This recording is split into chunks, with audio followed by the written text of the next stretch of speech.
Bracha Vatzlacha, Refoua Shelema, pour le nom des malades, que j'ai déjà dit leur nom. Vous avez encore d'autres personnes? Hein? Nathan Yosef Ben Yehudit. Ishar Kol Choler Amo Israël, Amen. Chez Esther. Bat Tzipora. Cynthia. Hein? David Chai Belassen. Bezrat Hashem Ibracha ou Be'atzlacha. La veille de ce Shabbat Kodesh, qui est la paracha de Kitavo, c'est la paracha qui est, je crois, avant Rosh Hashanah, ou on a la semaine prochaine. La semaine prochaine, et c'est quand Rosh Hashanah? Lundi. Ah, voilà, c'est la fin. Toujours elle tombe à la fin de l'année, parce qu'il y a les messages fondamentaux de Rosh Hashanah dans ces parachiotes-là. Et la Torah nous dit que quand tu rentreras dans le pays que l'Éternel, ton Dieu, te donne en héritage, vous allez voir, il y a ici des notions de vie. Et tu prendras les prémices de tous les fruits de la terre que tu apporteras de ton pays. Tu les placeras dans un panier et tu iras vers l'endroit que choisira l'Éternel, ton Dieu, pour y résider, le temple, Beth Amikdash. Tu prendras ces prémices, ces premiers fruits. Ces premiers fruits, c'était qu'à l'époque, tout le monde était agriculteur. Bruchim Abaim, Bruchot Abaot. À tous ceux qui se connectent avec nous pour ce cours de Torah, qu'Akadosh Baruch Hu, à la rentrée de ce Shabbat, il vous envoie la Refoua Shelema, la Bracha, la Tzlacha, les miracles que nous avons tous besoin dans notre vie, des miracles. Qu'Akadosh Baruch Hu nous ouvre des portes. Bezrat Hashem. Et tu rentres dans ton jardin, tu as des arbres fruitiers, tu vois d'un seul coup un fruit qui a bourgeonné. Tu vas prendre un petit ruban, tu vas l'attacher sur ce fruit, tu vas le laisser pousser. Tu vas t'approcher encore d'un autre arbre, tu as des, je sais pas, des figues, des dattes, et tu vas voir encore un, et tu vas mettre. En fin de compte, tu vas avec un peu, tu ramasses une dizaine de fruits. C'est les premiers fruits de tous les arbres. Tu vas les mettre dans un panier, et tu vas les amener à Jérusalem. On appelle ça les bikurim, les premiers fruits, les prémices. C'est comme le premier-né. On sait que le premier-né, qu'est-ce qu'on fait? Eh bien, il appartient au Kohen. On doit le racheter. On le rachète du premier-né. Une grande, grande mitzvah fondamentale de la Torah. Bien sûr, dans le cas où c'est que ni le papa n'est Kohen, ni la maman n'est Kohen, fille Kohen, ni la maman fille Lévi, ou le papa Lévi, dans les deux cas, on n'amène pas, il n'y a pas de premier-né. Il appartient aux parents directement. Il y a encore des conditions sur le premier-né. Il ne faut pas qu'il soit sorti par césarienne, seulement par les voies naturelles. Il faut bien sûr qu'il soit le premier-né, qu'il n'ait pas une sœur avant. Il ne faut pas que la maman ait une fausse couche avant. Parce que c'est quand même assez rare. Pas que c'est assez rare, c'est bon, c'est pas tous les jours. Parce que souvent, on a une fille en premier. Ou bien le papa il est Cohen, ou il est Lévi, ou la maman elle est fille Cohen ou fille Lévi, toutes ces choses-là qui font que ça appartient à Dieu. Et la Mishnah dans Masechet Bikurim raconte comment se passait cette cérémonie qu'on apportait les Bikurim en Israël. Eric, ça te dit quelque chose? Ketzad Ma'alim et Bikurim. Comment est-ce qu'on faisait monter les Bikurim à Yerushalayim?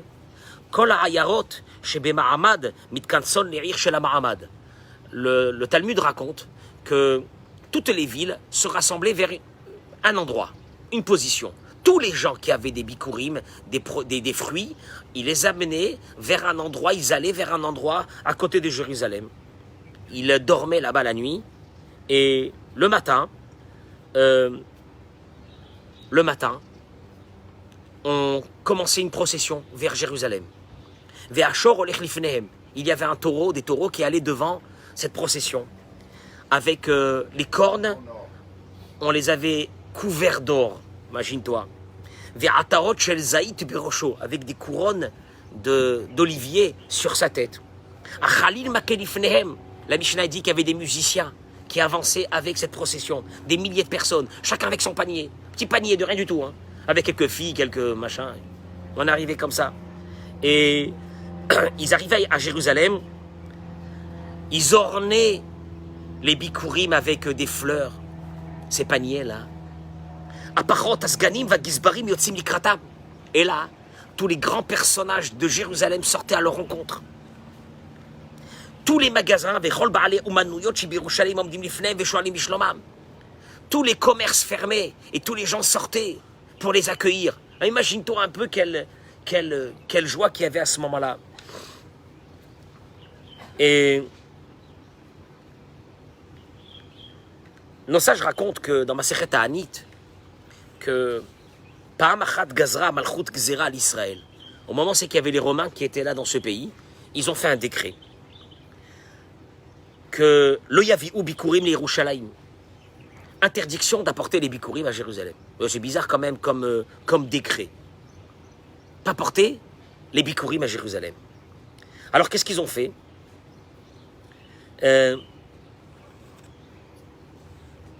Ceux qui voulaient vraiment amener les bikurim ont continué à le faire. Comment?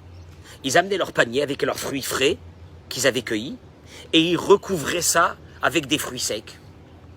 Et quand ils sont arrivés devant les postes de garde frontière de Romains, ils leur ont dit où vous allez. Alors, non, on a amené avec nous nos figues sèches. À l'époque, il y avait des machines qui pressaient les figues pour en faire des pains de figues. Là-bas, on va parce qu'il y a un endroit à Jérusalem où on peut faire ça. Et quand ils arrivaient à Jérusalem, ils enlevaient les figues. Ils tenaient à faire cette mitzvah-là.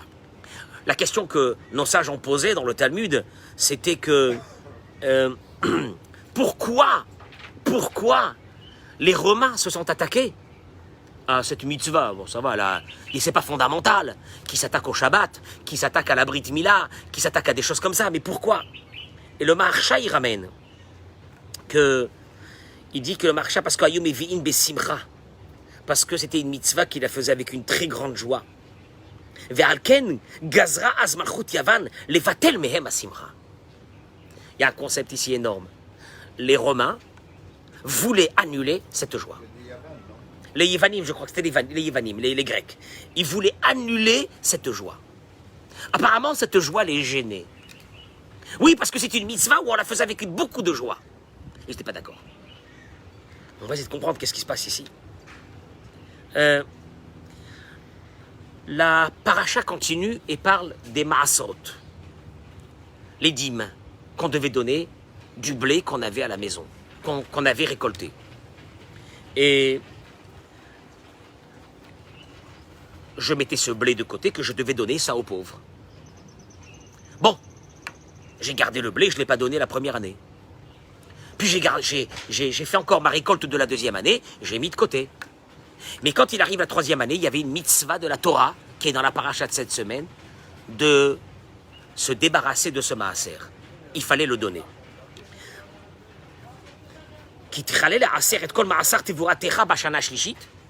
Quand tu auras donc prélevé ton maaser à la troisième année, Venatata la Lévi, la guerre, la yatom, velalmana, tu le donneras à la veuve, à l'orphelin.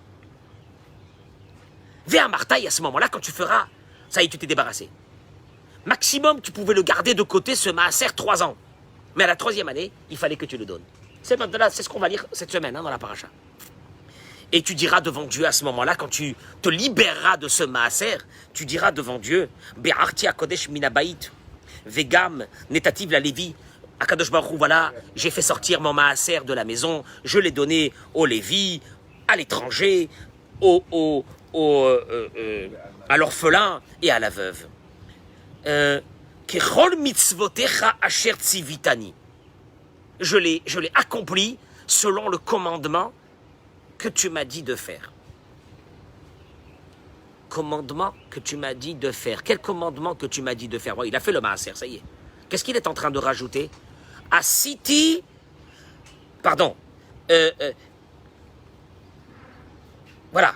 Asiti kechol asher tzivitani, il va dire. J'ai fait ce que tu m'as ordonné de faire. Qu'est-ce que ça veut dire, j'ai fait ce que tu m'as ordonné de faire?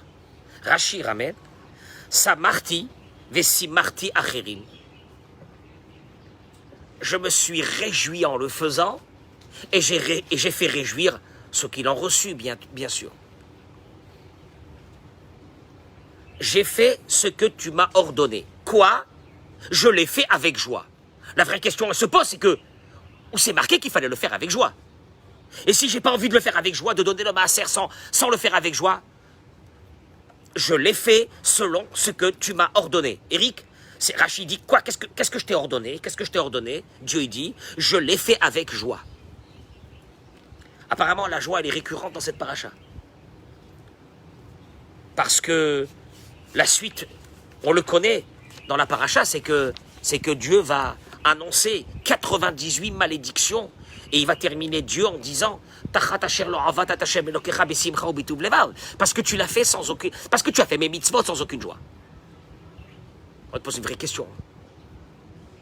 Vous pensez que la joie, c'est un concept chassidique? Toute la paracha entière, elle est dans la joie. Les bikurim, c'était la joie. Le maaser, il fallait le donner avec joie. Et puis après, les malédictions, et à la fin, parce que tu n'as pas accompli les mitzvot avec joie. Je me suis, il y a un problème.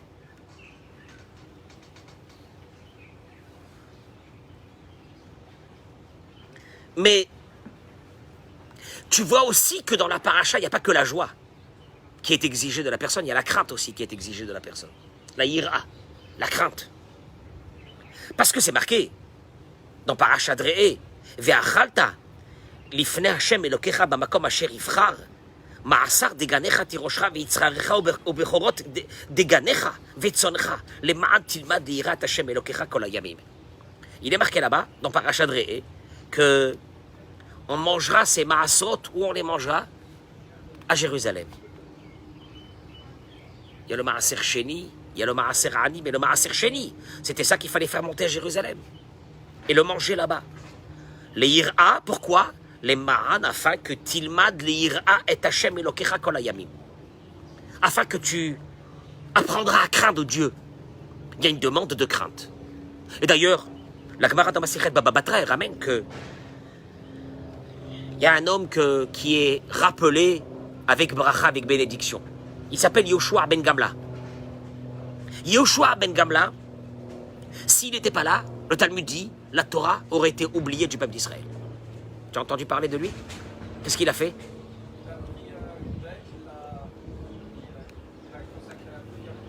Shebitrila, au départ, Mi sheyesh lo av, aviv melamdo Torah, ou mi she'en lo av, lo haya lamed Torah. À l'époque, c'était le père qui transmettait la Torah aux enfants. Il n'y avait pas d'école, il n'y avait pas Charlemagne, il n'y avait pas des professeurs, il n'y avait rien. Il y avait, le père apprenait. Si il y avait quelqu'un qui avait un père qui lui a appris, ben, il connaissait la transmission de la Torah, mais si un père n'avait pas appris à son fils, eh ben, le fils ne connaissait pas la Torah. C'était fini. Et la Torah menaçait de disparaître parce qu'en fin de compte, c'est pas tout le monde qui avait étudié la Torah. Et les valeurs de la Torah, les mitzvot de la Torah, il n'y avait pas de livre à l'époque. La transmission était orale. Et c'était le père qui la faisait. Et voilà que Yoshua ben Gamla est venu et il a mis des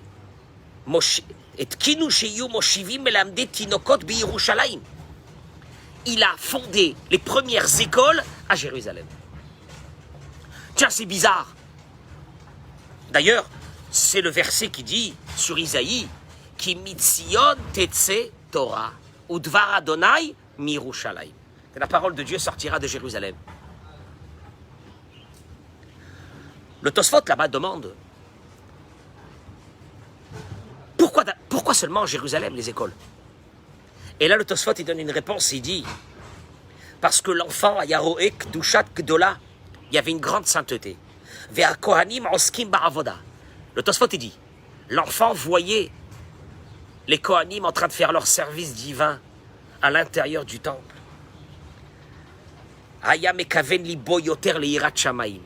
Il y avait une crainte de Dieu qui rentrait dans l'enfant. C'est pour ça que ces écoles ont été fondées à Jérusalem. Donc tu vois bien que Jérusalem était le symbole de la joie parce qu'on amenait les bikurim. Mais il y avait aussi la crainte qui était demandée. On va voir qu'il y a ces deux pôles centrales dans la Torah qui sont le service divin avec la crainte. Qu'est-ce que ça veut dire avec la crainte?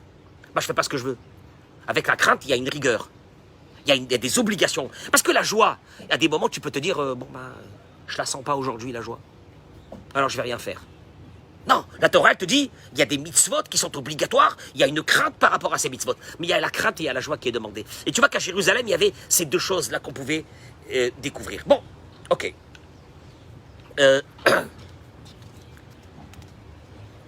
Ce qu'il faut savoir, c'est que cette paracha, la Gemara dans Maseret Megillah le dit, les malédictions qu'on va lire aujourd'hui à Dieu ne plaise, 98 malédictions. Ezra tiken laem le Israël, la Gemara dans Maseret Megillah dit que Ezra a souffert, un des grands personnages à l'époque des prophètes, a instauré que les béné Israël devraient lire ces malédictions Kodem Rosh Hashanah, juste avant Rosh Hashanah. Maïtama, quelle est la raison? Avant Rosh Hashanah, tu nous mets la Hassab comme ça, qu'est-ce que c'est? Amar Abaye, il dit à Abaye, Kede shetichle shana vekil elotea, afin que se termine cette année avec ces malédictions, Tahel shana ou birkotea, et que commence une nouvelle année avec Bezrat Hashem, les bénédictions. Par contre, il s'est passé quelque chose, c'est que dans le prophète, dans le livre de Néhémia, là-bas il ramène l'histoire, comment se passait. On rassemblait tous les béné Israël, on faisait sortir les Sefer Torah, et on lisait les malédictions de cette semaine, la veille de Rosh Hashanah. Et là, Néhémia leur disait au peuple d'Israël, Al tifku, ne pleurez pas, Ki bochim kol ha'am, que shom'am et divra Torah. À l'époque, ils avaient vraiment la peur. Tout le peuple, en entendant les malédictions de la Torah, de cette paracha, il se mettait à pleurer. Et Néhémia, il leur disait, arrêtez de pleurer. Ah, les malédictions qu'on va lire cette paracha. Vayomer lahem, il leur disait, Lechou, ichlou mashmanin, shitou mamtakim, allez, rentrez chez vous à la maison. C'était le jour de Rosh Hashanah. Mangez, buvez, festoyez. Ki kadosh hayom la donnez-nous, car c'est un jour saint, le jour de Rosh Hashanah pour notre maître. Ve'al te'atsez-vous. Et ne soyez pas tristes. Ki chedvat Adonai ima'uschem. Si je traduis ces mots, Ki chedvat Adonai ima'uschem. Car la joie de Dieu qui est en vous, elle vous sauvera. Elle vous sauvera. Bah, tu vois que là aussi, ils sont en train de... Ezra et Néhémia sont en train de jouer sur deux pôles. La peur qu'ils mettent au béni Israël à travers les malédictions de cette paracha. Et puis d'un autre côté, quand ils se mettent à pleurer, qu'est-ce qu'il leur dit? Allez-y, soyez joyeux. Parce que cette joie elle va vous sauver.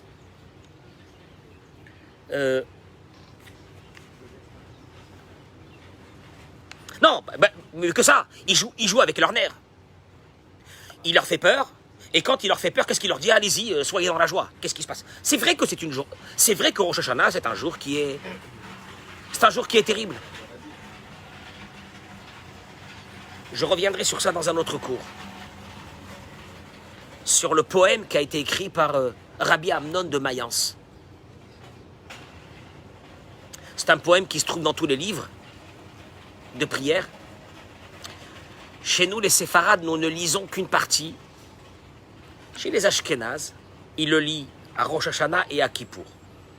Vous n'avez jamais assisté à la lecture de ce poème dans une yeshiva ashkénaze où il y a 500 élèves? Moi, j'ai assisté à ça. C'est impressionnant. Pendant que le Chazan lit ce poème, le jour de Kippour, les 500 élèves que tu vois, tout le monde est en larmes, en train de pleurer. Parce que si vous le lisez, ça fait très peur. Je ne vais pas aujourd'hui le lire, parce que c'est la veille de Shabbat, ça va casser l'ambiance, mais Bezrat Hashem, on essaiera de le faire. Et une partie de ce poème se trouve dans la prière que nous allons le lire, la Hamida, que nous allons faire le jour de Rosh Hashanah. Donc ce poème nous rappelle de la gravité, que tout est décidé ce jour-là. Oui, c'est un jour. D'ailleurs, la Gemara dans Masechet Rosh Hashanah, elle ramène à Rabbi Avaou. Rabbi Avaou ramène. Les anges sont venus devant Kadosh Baruch Hu, ils lui ont dit Ribono shel haolam, maître du monde, mipnei ma an Israël omrim shira lefanecha berosh Hashanah veyom Kippour. Les anges ont demandé à Dieu pourquoi tes enfants, les béné Israël, ne lisent pas le Hallel, les louanges, le jour de Rosh Hashanah et le jour de Kippour, c'est une fête. Rosh Hashanah, c'est une fête. Amar lahem, il aura dit Dieu, Efshar melech yoshev al kisedin, est-ce que c'est possible que quand le roi du monde se trouve assis sur son trône de rigueur et que Sifrei Chaim ve Sifrei Metim, et que les livres de la vie et les livres de la mort sont ouverts devant lui, et vous demandez que le peuple d'Israël chante et fasse des louanges. Donc tu vois que Néhémie, il aura dit d'être joyeux, mais c'est un jour qui est très lourd. C'est un jour qui est très lourd, c'est un jour qui est très dur. C'est pour ça qu'on ne fait pas le Hallel.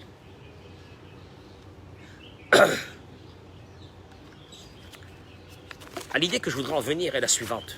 Donc tu vois que la Torah nous demande la joie. La Torah nous demande la crainte. Elle nous demande ces deux choses qui sont très dures, d'associer les deux ensemble. Parce qu'en principe, quand j'ai peur, je ne suis pas joyeux. Et quand je suis joyeux, je n'ai pas la peur. L'un et l'autre ne vont pas ensemble. C'est très compliqué. Mais le Maïmonide dans Ilchot Lulav ramène que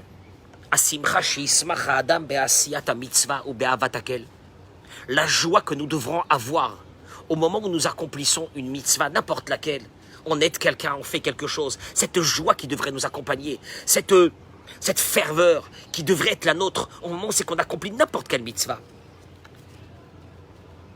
Avodak Dolaï, il dit c'est le grand service divin, c'est celui-là le grand service divin. Et que tout celui qui retient cette joie, il va faire les mitzvot, mais sans joie. Raoui les para mimeno. Il aurait été normal. Comme ça, c'est les mots du Maïmonide. Il aurait été normal qu'on lui demande des comptes sur ça. Parce qu'il n'a pas accompli son service divin avec la joie. Moi, ce que je voudrais en venir, c'est la chose suivante, c'est que dans son livre Da'at Chaim, Rav Yitzhak Hutner, un de nos grands maîtres en Israël, aux États-Unis, il ramène la chose suivante. Il dit que, vous savez qu'il y a une Mishnah dans Masechet Avot, parce qu'on va comprendre qu'est-ce que ça veut dire la joie. Il y a une mitzvah dans Masechet Avot. Ben Hehe Omer. Il y avait un rave qui s'appelait Ben Hehe. Et Ben Hehe, il dit, les foum tsahara agra. En araméen. Traduction? Selon l'effort, la récompense. Hein? Oui. Dieu te récompense selon l'effort que tu fais. Ouais. On connaît ça, non? C'est connu. Selon les efforts, Dieu il te récompense. Lui, il dit qu'il y a quelque chose qui ne va pas ici. Il ne comprend pas. Ce concept, il ne le comprend pas. C'est vrai que, bon, il faut récompenser quelqu'un qui a fait des efforts. C'est normal. Mais ce n'est pas un concept qui est normal dans le monde. Du tout. Parce que nous, on a l'impression, nous, on a appris quand elle était jeune. Selon l'effort, la récompense. Et il dit, c'est faux. C'est pas un concept, c'est pas du tout, Eric, c'est pas du tout un concept humain. La preuve? Imagine-toi, tu montes dans un taxi. Il est 1h du matin. Il te met le compteur. Je sais pas combien on met, 20 shekels, 30 shekels à la base quand on monte. Combien il met? 10 shekels, je sais pas. Il te met 100 shekels déjà à la base. Tu lui dis, hé, quoi 100 shekels? Il te dit, je suis très très fatigué. Et c'est dur pour moi de conduire. Donc tu vas payer 5 fois le prix. Tu acceptes? Pourquoi tu n'acceptes pas? Ah ben, selon l'effort, la récompense. Alors? Hein? Excuse-moi. Tu rentres chez un, je sais pas moi, chez un menuisier. Tu commandes une armoire. Il te dit le prix. Tu viens la chercher, il t'a doublé le prix entre-temps. Tu m'as pris pourquoi? Il te dit, ça a été très difficile de le faire. Tu acceptes de payer le double? Pourquoi tu n'acceptes pas? Bah parce que on paye un service. On paye un service. Que toi, ça a été difficile pour toi de le faire, ou pas difficile pour toi, c'est pas mon problème. Il y a eu un prix qui a été défini à la base. Donc apparemment, dans les mitzvot, c'est pas comme ça. Il n'y a pas de prix. Il n'y a pas de prix fixé à la base. Alors là, il arrive à un concept énorme. Et il dit la chose suivante. Il dit, à Kadosh Baruch Hu, il y a un paramètre de vérification. Combien la personne aime les mitzvot. Il y a chez Dieu des paramètres. Combien on aime les mitzvot. Le premier, il dit, c'est les foum tsaharagra, selon l'effort. Alors tu es récompensé l'effort qui est fait. C'est pas simplement que tu as fait la mitzvah. C'est un paramètre de Dieu qui démontre combien tu aimes la mitzvah. Traduction, qu'est-ce que ça veut dire, c'est un paramètre de Dieu? Combien? Qu'est-ce que ça veut dire, ça? Il dit comme ça, que, au fait, c'est énorme. Moi, je trouve ça, c'est énorme, ça fait peur. Écoutez-moi bien, parce que c'est ça vraiment où je veux en venir aujourd'hui. Bien sûr que quand tu fais une mitzvah, tu as une récompense. Ok? De base. Après, il y a une deuxième chose, qui s'appelle la récompense que tu auras, toi, Eric, par rapport à l'effort que tu as fait. Ça n'a rien à voir avec la mitzvah, c'est entre toi et Dieu. Il te dit, il apprécie ma mitzvah, la preuve c'est qu'il fait énormément d'efforts. Il te dit, c'est ça les Fum Tzaharagra. Les Fum Tzaharagra veut dire, c'est ton comportement qui va donner le prix à la mitzvah que tu as fait. Qu'est-ce qu'il y a, hein? Bah, je t'explique. Il y a quelqu'un qui descend de chez lui en haut, en bas il a la synagogue. Il y a un autre qui arrive, il est en nage. 2 minutes. Les deux ils vont faire la prière, tu vas dire, c'est pas normal ça. Pourquoi celui-là, il va avoir plus que l'autre? Parce qu'il a fait des efforts. Ben, on est venu pour prier, on prie. Et puis c'est terminé, basta, il y a un prix il y a une récompense à la prière, sans plus. Qu'est-ce que tu veux? C'est de ma faute que tu habites toi à une demi-heure de route. Shakadosh Baruch Hu, c'est pas comme ça. Shakadosh Baruch Hu, chez Dieu, au moment où tu as fait, et ça c'est énorme, au moment où tu as fait des efforts pour une mitzvah, tu viens de dire à Dieu combien pour toi cette mitzvah était importante.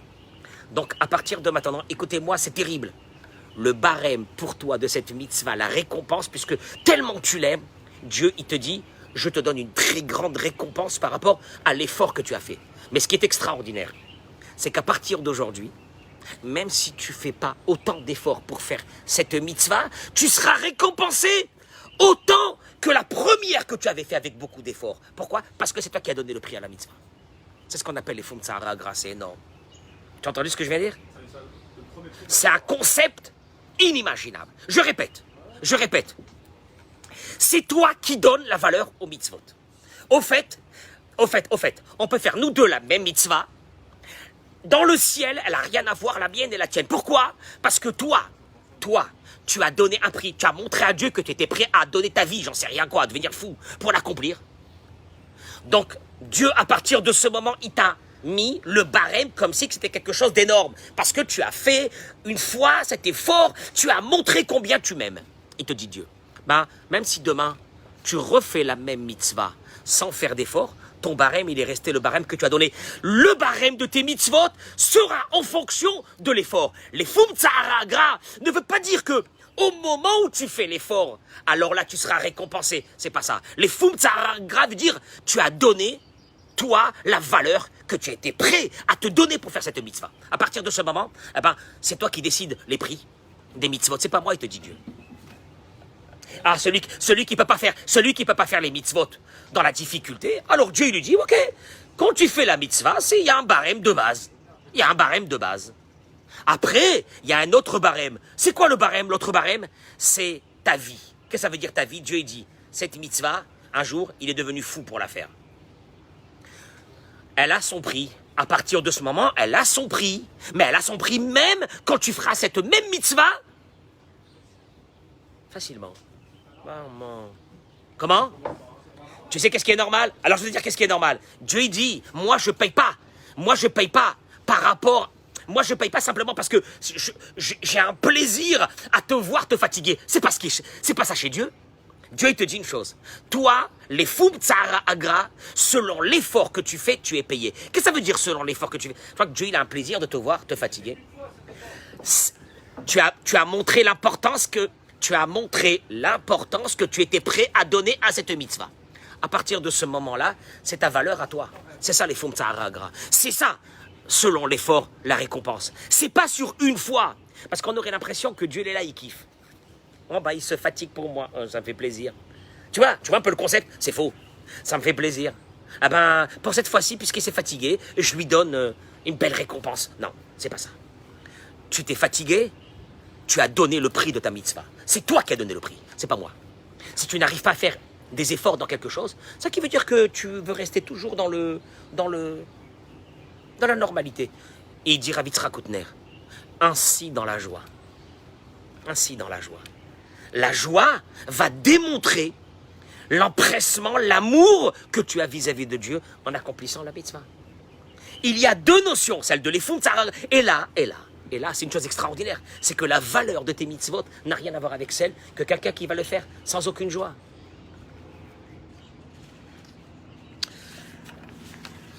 Alors, ça nous amène à quoi, puisque c'est la veille de Rosh Hashanah, ça nous amène à quoi? Ça nous amène que, ce que j'avais déjà dit rapidement, Eric, tu as compris ce concept? Oui, mais c'est très beau parce que tu dis qu'une seule fois faire un gros effort et après on a fixé le barème pour tout le temps. C'est magnifique. C'est magnifique. Non, mais une seconde. Je t'expliquais. C'est magnifique.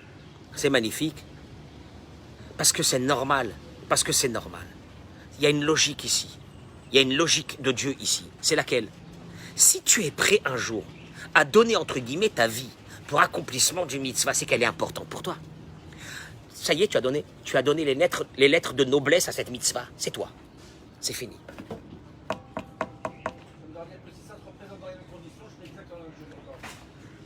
Mais Dieu n'est pas un Dieu qui veut que tu te fatigues du matin jusqu'au soir. C'est pas son problème.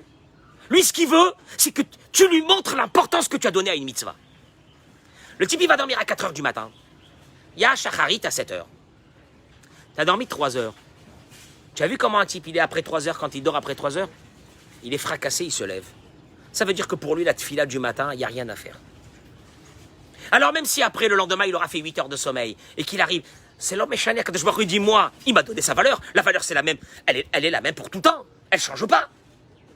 Et donc, de là, à partir de là, tu vas trouver deux personnes à la synagogue, mais c'est deux mondes différents. C'est Nora Ve'ayom.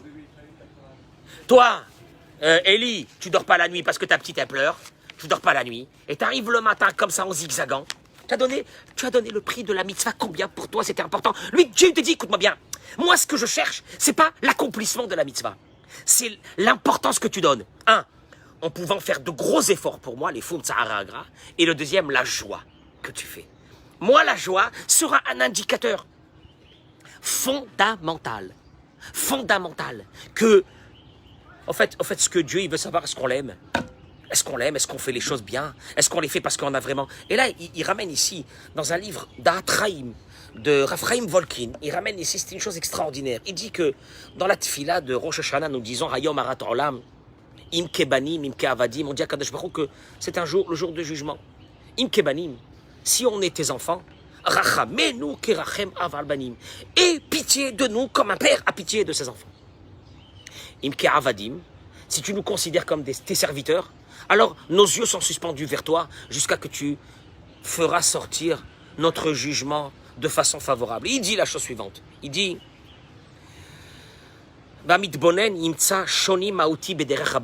celui qui réfléchit à ces paroles que nous allons dire à Rosh Hashanah et à Kippour des dizaines de fois, il verra une différence fondamentale dans les deux parties.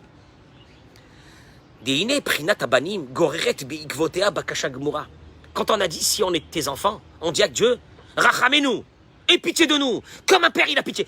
On est dans une demande catégorique. On exige. Tiens, c'est bizarre. Par contre, quand on a dit et si on était serviteurs, alors Enenu lechatéluyot, nos yeux sont suspendus vers toi. En deux mots, s'il te plaît. S'il te plaît. Quelle est la différence? Et il dit il dit, regardez.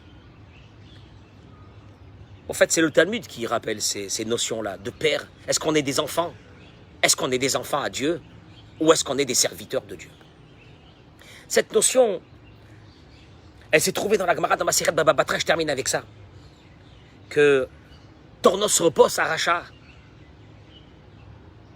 un renégat, avait demandé à Rabbi Akiva. Il avait des discussions avec Rabbi Akiva idéologiques. Et il a dit à Rabbi Akiva, si votre Dieu aime les pauvres, comment ça se fait qu'il ne leur donne pas? Pourquoi on doit faire des appels et des dons et des allodons pour les pauvres? Shabbat Shalom. Si Dieu, il aime les pauvres, ah ben il aime les pauvres, il paraît chez vous, oui? Ah ben oui, tzedaka. Donc Dieu, il aime les pauvres. Pourquoi Dieu ne s'occupe pas des pauvres? Une belle question. Voilà. Il ne s'occupe pas des pauvres directement.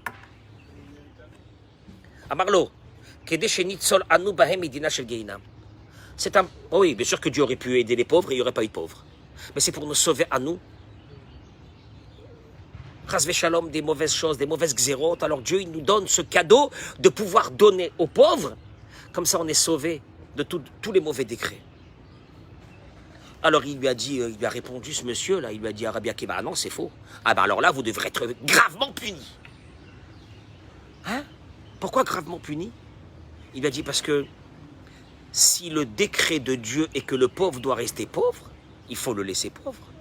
En lui donnant de la tzedaka, regarde le tordu, en lui donnant de la tzedaka, vous l'enlevez de sa condition de pauvre. Donc vous allez contre le décret divin qui voulait que ce monsieur soit pauvre. C'est beau, c'est pas beau ça? Talmud. Maseret Baba Batra Daf Yud. Rabbi Akiva, il lui a dit, Emshol lecham mashal le mahadavar domé. Bon, il lui a dit, Rabbi Akiva, regarde, je vois que t'es tordu, je vais essayer de te faire visualiser les choses de façon plus claire. Bah, t'as compris le concept? Il dit, comment vous aider les pauvres? C'est Dieu qui a voulu qu'ils soient pauvres, donc en les aidant, vous les sortez de la condition de pauvre, donc vous allez contre Dieu. Alors là, c'est très grave ce que vous faites. Tu vois? Alors il lui a dit, je vais te donner un exemple. C'est quoi l'exemple? D'un roi qui a pris son fils et qui l'a fait rentrer en prison parce qu'il a fait des bêtises. Et voilà qu'un jour, on vient lui annoncer que l'un des ministres a enfreint sa parole du roi. Il partait donner à manger au fils et à s'occuper de lui. D'après vous, quelle serait la réaction du roi? Hein? Il est content, pourquoi? Parce que c'est son père, parce que c'est son fils. Il est content. Oui, il était en colère contre son fils, mais après d'avoir écouté qu'on s'est occupé de son fils, ça lui fait plaisir. Voyons. Rabbi Akiva, il lui dit une chose. On est appelés les enfants de Dieu. Chez Neymar, Bani, Matem, Ladonai, Elohechem. Dieu, il dit, vous êtes mes enfants.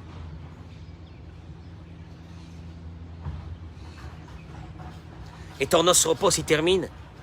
Parce qu'avec sa bouche de venin, il a terminé en disant Bisman Shatem Ansim Retsono Shel Makom. Mais apparemment, ces paroles de ce type ont été validées par le Talmud. Il lui a dit effectivement, Rabbi Akiva, quand vous accomplissez, quand vous êtes proche de lui, vous êtes appelés ses enfants. Et sinon, vous êtes appelés ses esclaves, ses serviteurs. Il dit le Rav Chaim Volkin. C'est ça, Rosh Hashanah. Dans quelle situation on a envie d'être? Banim, il laisse tout passer. Avadim, Eved, serviteur. Toi, c'est la rigueur, il doit accomplir ce que son maître lui demande.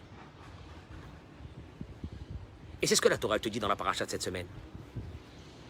98 malédictions. Parce que tu as servi Dieu sans joie. Traduction, tu as voulu servir comme un serviteur. Alors là, je suis dans la rigueur. Tu comprends le concept maintenant de ces malédictions? C'est pas simplement qu'il a voulu faire peur au Béni Israël.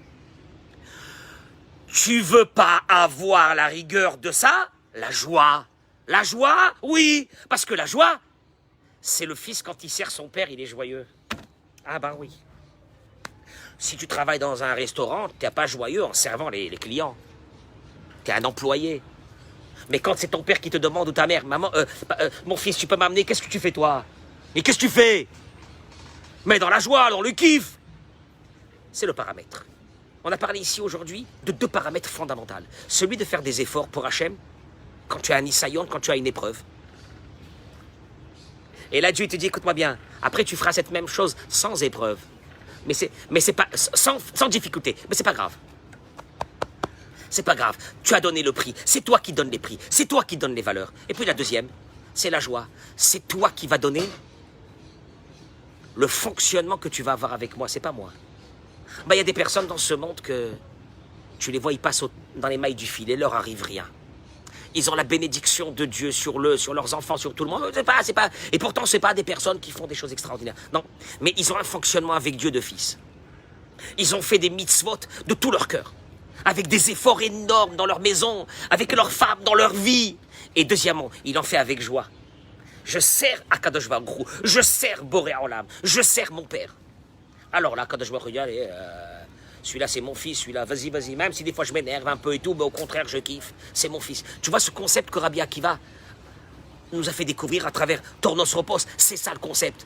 C'est de servir à Kadosh Baruch Hu avec. Et là, tu arrives le jour de Rosh Hashanah et tu dis à Dieu, Hachem, j'essaie d'accomplir avec, faire des efforts. J'essaie de le faire avec, je vais le faire avec joie. Et là, Kadosh Baruch Hu dit, c'est mon fils. Ah ben, un père avec un fils, il ferme les yeux. Qu'est-ce que tu veux qu'il fasse? Qu'est-ce que tu veux qu'il fasse? Il ne peut rien lui faire. Réflexion à travers la crainte qu'on doit avoir avec Hachem. La crainte qu'on a appris dans la paracha de cette semaine. Mais la joie, la crainte et la joie. La crainte et la joie. Parce qu'on est aussi ses serviteurs. Mais je ne veux pas être un serviteur intrinsèque. Je veux être un serviteur fils. Réflexion fondamentale à la veille de Rosh Hashanah pour se rapprocher encore d'Hachem. Shabbat Shalom ou Mevorach, Shabbat Shalom, Shabbat Shalom, Bracha ve'atzlacha.